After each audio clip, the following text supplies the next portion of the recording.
Pai Santo, amado, Deus eterno, no nome do Senhor Jesus, eu quero entrar em oração mais uma vez, juntamente com os amados irmãos, na tua santa presença. Grato ao Senhor, meu Deus, por cada momento aqui já passado, sabendo que o Senhor, nessa noite, ainda tem muito mais para nós, meu Deus, vai estar falando ao nosso coração. Por isso, meu Deus, quero clamar ao Senhor, ao teu Espírito Santo, que usa o teu filho, o irmão Rodrigo, conforme o Senhor já o tem usado, que o teu amado e doce Espírito Santo faça-o lembrar de tudo aquilo, meu Deus, que de ti ele tem aprendido, e assim, meu Deus, possa também estar transmitindo a tua santa palavra aos nossos corações, Pai. Em nome do Senhor Jesus, pedindo já que o Senhor guarde ele, a sua esposa, o seu lar, sob a tua proteção, Pai, todos os dias, em nome do Senhor Jesus. Glória a Deus. Aleluia.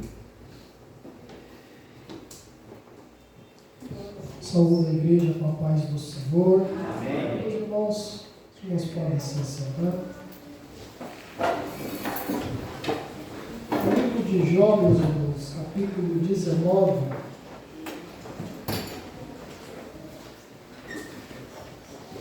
Jó, capítulo 19, versículo 25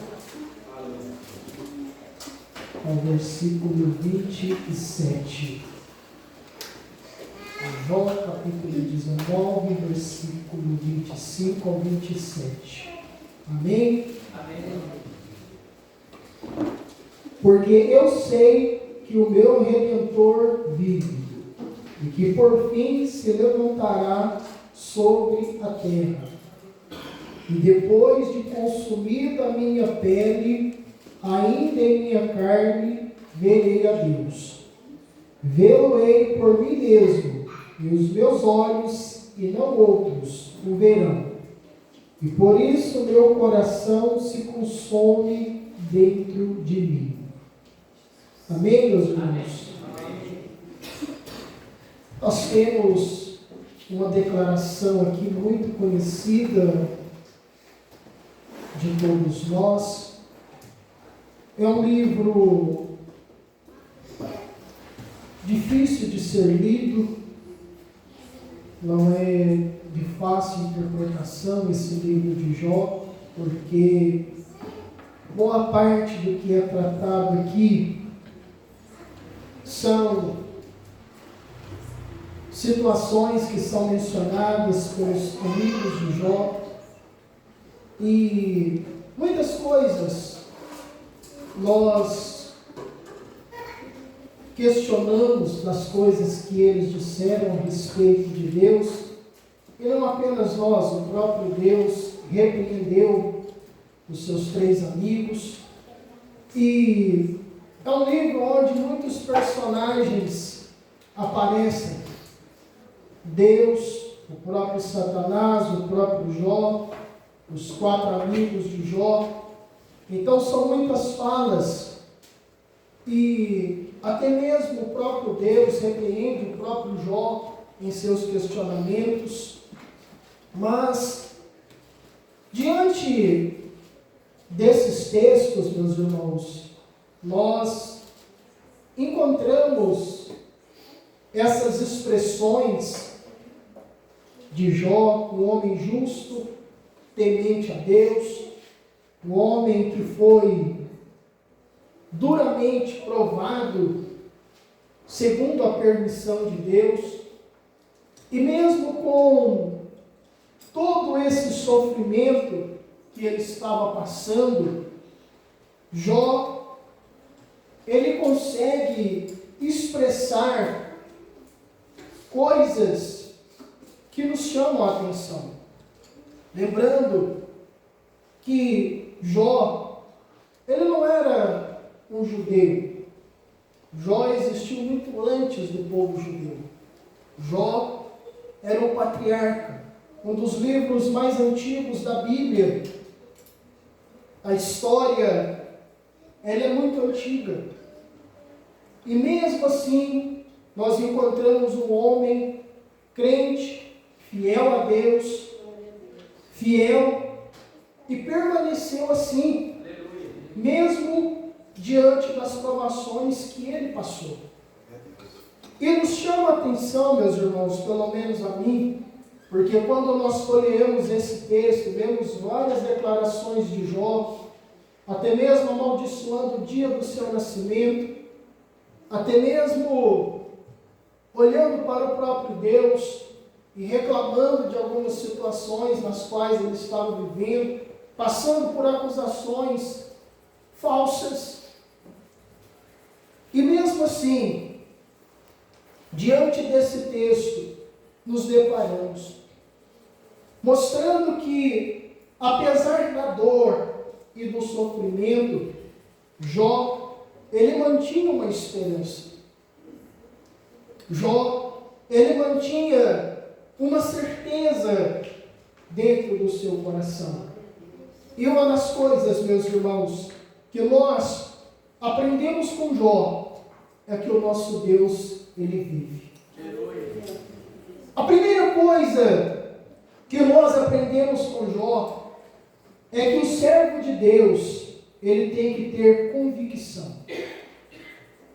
Porque quem tem convicção, ainda que as circunstâncias mudem, nós entendemos que o nosso Deus não muda. Ainda que tudo se transforme em caos na nossa vida, nós permanecemos firmes, crendo que o nosso Deus está vivo. Poder dizer como o apóstolo Paulo: eu sei em quem eu tenho crido, eu sei em quem eu tenho colocado a minha fé. E diante disso, meus irmãos, a nós, que nos foi dito por Jesus: no mundo tereis aflições, mas tende bom ânimo, eu venci o mundo. Quando o crente começa a passar por adversidades, por servir a Deus, e estar servindo a Deus, a primeira coisa que nos deve vir a lembrança e a memória: o nosso Redentor está vivo. Nós, meus irmãos, podemos olhar para esse homem, perdendo os filhos, perdendo tudo, até mesmo a saúde, raspando o corpo com pedaços de telha. Imagine os machucados que estavam no corpo de Jó, sendo consumido pela doença, pela enfermidade. A coceira era tão grande que ele rapava o seu corpo, coçava o seu corpo com cacos de telha.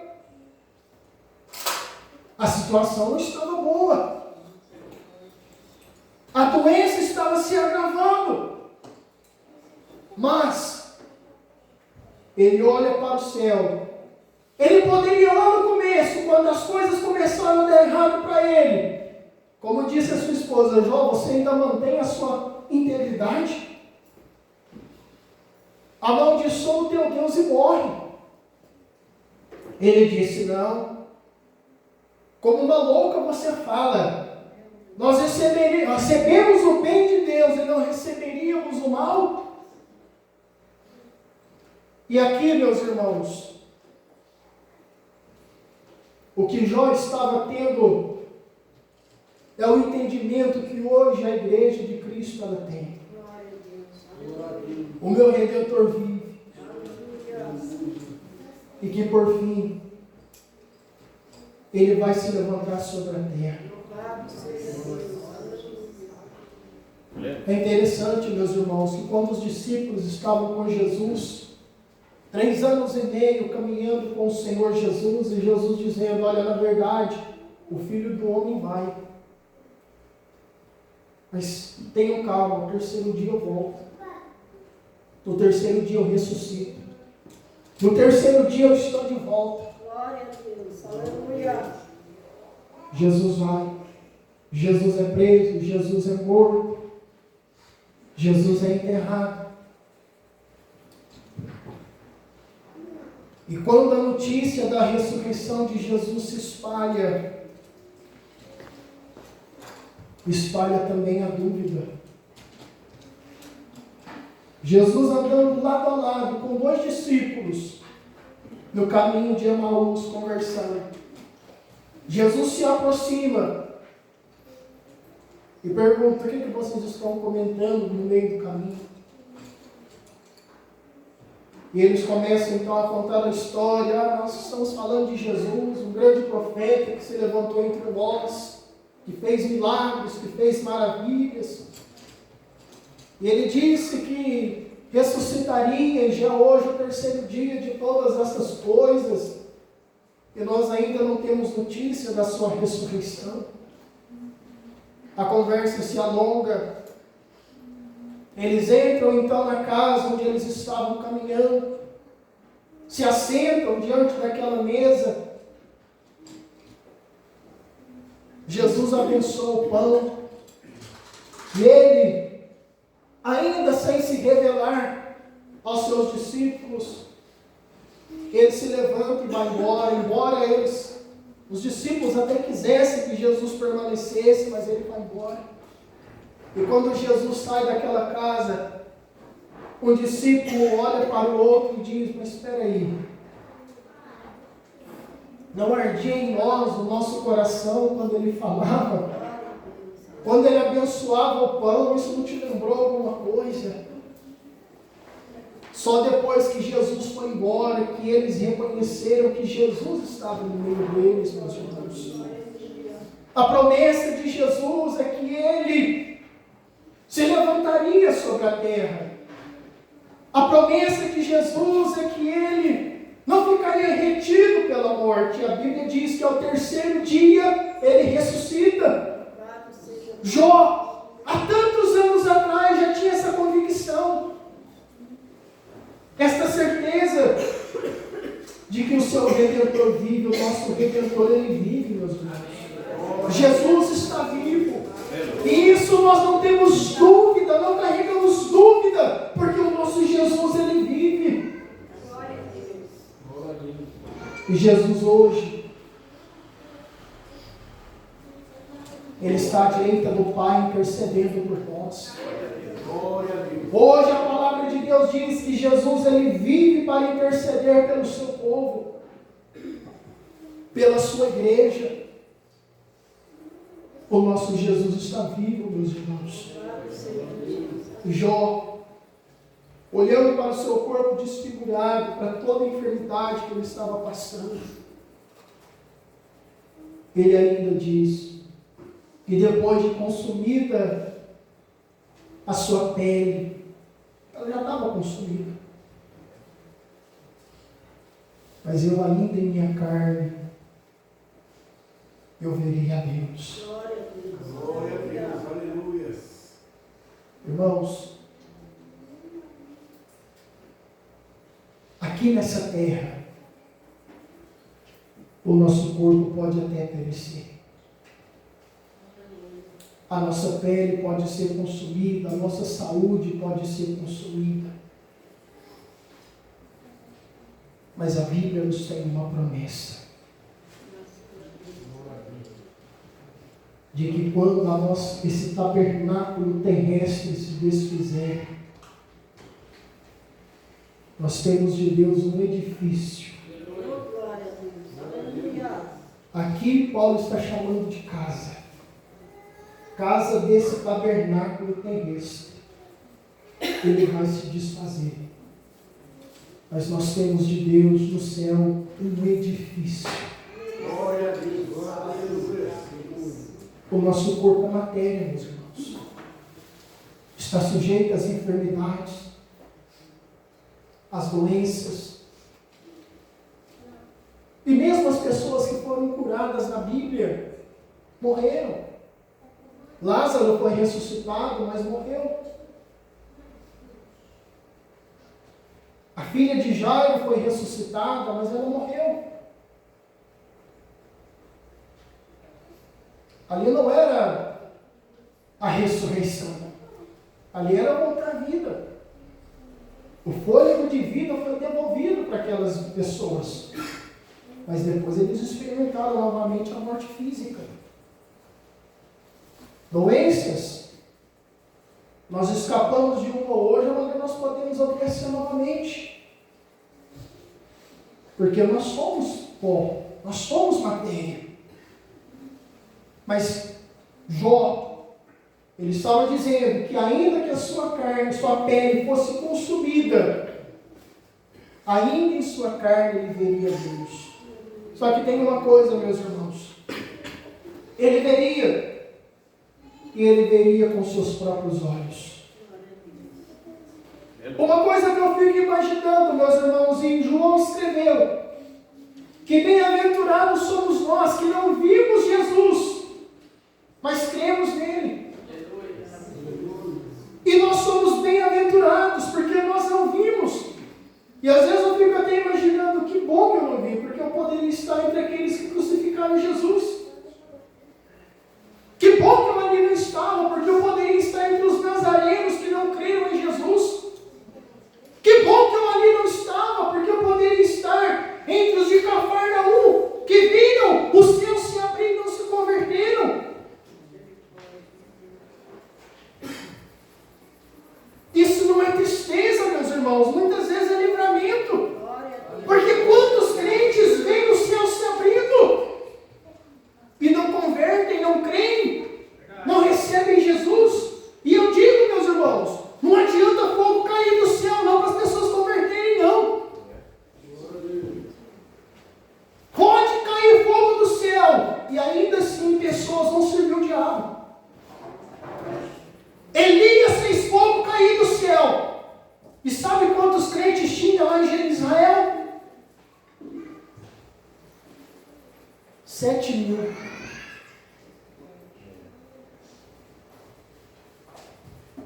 Não é milagre que vai fazer as pessoas voltar para Jesus, não, meus irmãos.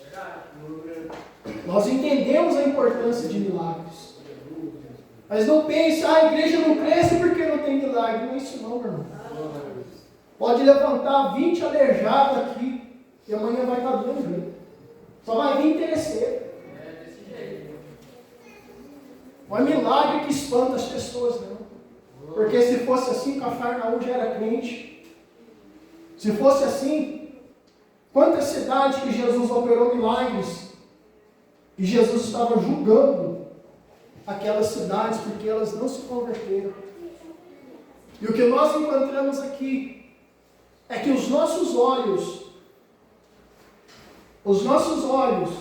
que não viram os milagres de Jesus, mas mesmo assim nós cremos, mesmo assim nós recebemos a Jesus, mesmo assim nós cremos no Senhor Jesus. Sabe por quê, meus irmãos? Nós temos esperança. E é o que eu digo para os irmãos, o que me segura na igreja não é milagre, não. O que me segura na igreja não é se Jesus vai me deixar rico ou não. Não é isso não, meu irmão. Eu não me converti por causa disso, não. Não vim para a igreja por causa de interesses financeiros, até porque eu já disse para os irmãos, existem lugares muito melhores que ensinam a prosperar do que a igreja. Tem lugares muito melhores que ensinam as pessoas a ganhar dinheiro do que a igreja. A igreja não foi feita para isso, meus irmãos. Igreja é hospital, é para tratar alma, é para tratar pecador. E eu sempre vou tratar a igreja como isso, meus irmãos. Como um lugar onde o pecador chega aqui e sai limpo da lepra do pecado. Igreja não é balcão de negócio não, irmão. Porque Jesus espantou os cambistas que estavam negociando o templo. Igreja é lugar de mudar a vida. Embora eu creio que a pessoa pode chegar quebrada e Jesus pode prosperar. Mas Jesus veio anunciar, meu irmão, é salvação, é libertação. Igreja não é empresa, meu irmão. Igreja é uma organização do Espírito Santo. E é para isso que ela está aqui. Mas a minha expectativa com relação a Cristo, meus irmãos, é que eu não vi Ele durante o ministério dele aqui. Eu não consegui ver o servo sofredor aqui. Eu não consegui olhar para Ele naquela cruz. Mas o Senhor Jesus, Ele nos deu uma promessa de que os nossos olhos um dia o veriam. E nós não vamos olhar para aquele Jesus ensanguentado. Nós não vamos olhar para aquele Jesus com um corpo desfigurado. Nós vamos olhar para um Jesus glorificado. Os nossos olhos Os nossos olhos o verão. Os nossos olhos o contemplarão. E é essa a minha expectativa, meus irmãos. Eu não sei quanto aos irmãos, mas eu imagino que os irmãos também pensam assim. Porque a nossa luta contra o pecado é diária, meus irmãos. A nossa luta contra o pecado é todos os dias. Mal saímos à porta da nossa casa, já nos deparamos com o pecado. E o que eu imagino, meus irmãos, é que um dia a casa desse tabernáculo vai se desfazer, mas o edifício que Deus tem para nós é um corpo incorruptível, um corpo perfeito, transformado. E eu anseio por esse dia, meus irmãos, onde eu vou poder olhar e dizer: o pecado já não tem mais domínio sobre a minha vida, eu já não tenho mais impulso para o pecado. E é isso que um dia vai acontecer conosco, meus irmãos, quando um dia os nossos olhos contemplarem o rosto santo de Jesus. E o apóstolo João, ele diz que agora nós somos filhos de Deus, mas ainda não é manifesto o que havemos de ser. Mas sabemos que quando Ele se manifestar, nós seremos semelhantes a Ele. Aleluia. Aí, meus irmãos, aí nós podemos declarar que a imagem de Deus ela foi completamente restaurada em nós. Nós estamos sendo restaurados. Nós estamos, porque nós somos uma obra em andamento, meus irmãos. A Bíblia fala que aquele que em nós começou a boa obra, ele vai aperfeiçoá-la até o dia de Cristo Jesus. Irmãos, talvez olhando para a nossa condição hoje, nós vamos imaginar: Senhor, desse jeito como é que eu sou? Não, meus irmãos. Deus está trabalhando em nós. Deus está trabalhando em nós. Deus está nos aperfeiçoando. E quando Cristo se manifestar, meus irmãos, nós vamos estar prontos. Porque hoje nós temos falhas. Hoje nós cometemos erros, nós pecamos.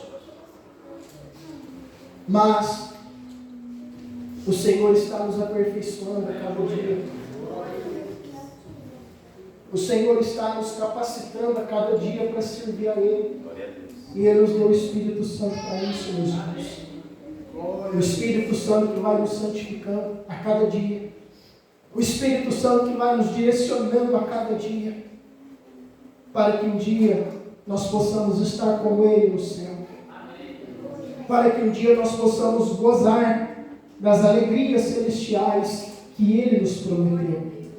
E nós temos essa convicção, meus irmãos. E eu anseio por esse dia.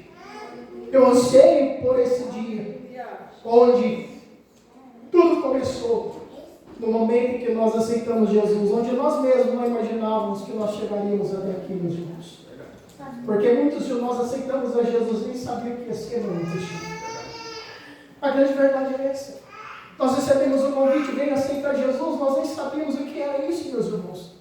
Mas pela fé nós vimos, já estávamos aqui mesmo. A nossa vida já estava numa ruína, uma tristeza.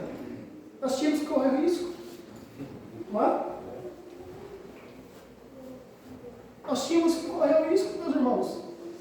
A vida já estava devastada, porque eu creio, meu irmão, 90% de nós aqui só veio por Jesus porque a vida não estava boa. Eu falo 90% porque 10% já nasceu aqui. Mas o resto só veio, meu irmão. Ninguém vem para Jesus se não tiver com a vida arrebentada, irmão. Com a vida torta. E quando nos foi oferecido esse convite, eu não imaginava chegar onde cheguei. Mas ainda não é manifesto que havemos de ser, meus irmãos. Ainda que nós já chegamos até aqui, ainda que nós já caminhamos até aqui, ainda não acabou, meus irmãos. Se Jesus já te abençoou tanto até aqui, não acabou. Se Jesus já te abençoou, já fez tantas coisas na sua vida, na sua casa, restaurou sua vida, restaurou seu esposo, restaurou sua esposa, se não restaurou, vai restaurar, irmão. Recebe em nome de Jesus, porque a sua família vai ser alcançada pelo poder de Cristo Jesus. Ele está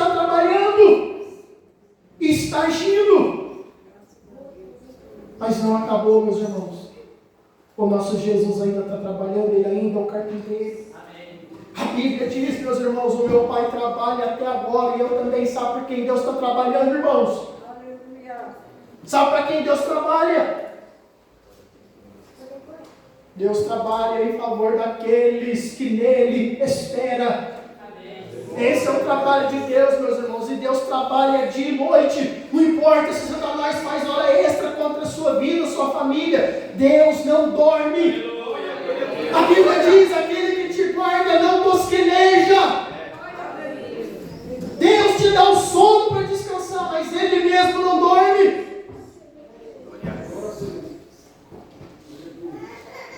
Então, meu irmão, perca sono, não, descansa no Senhor. Amém. Glória a Deus. E que a Bíblia nos ensina, meus irmãos, a descansar em Deus. Mesmo que a ameaça seja grande, meus irmãos. Pedro, quando estava na prisão, no dia seguinte seria morto. Pedro estava dormindo.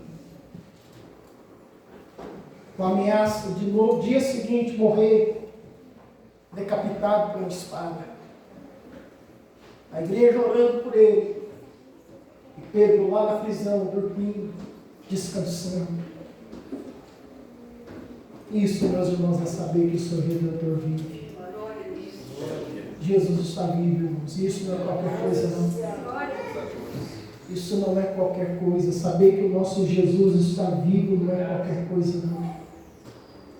É saber que tudo que Ele fez, tudo que Ele operou, Ele ainda continua fazendo, Ele ainda continua operando.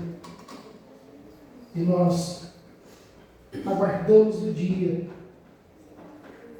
em que esse memorial que nós celebramos hoje, um dia os portões celestiais vão se abrir para que a igreja de Cristo ela possa entrar e ela possa participar lá no céu daquela grande ceia. Eu anseio por isso, meus irmãos. E como eu já disse para os irmãos, eu não sirvo a Deus somente para essa vida.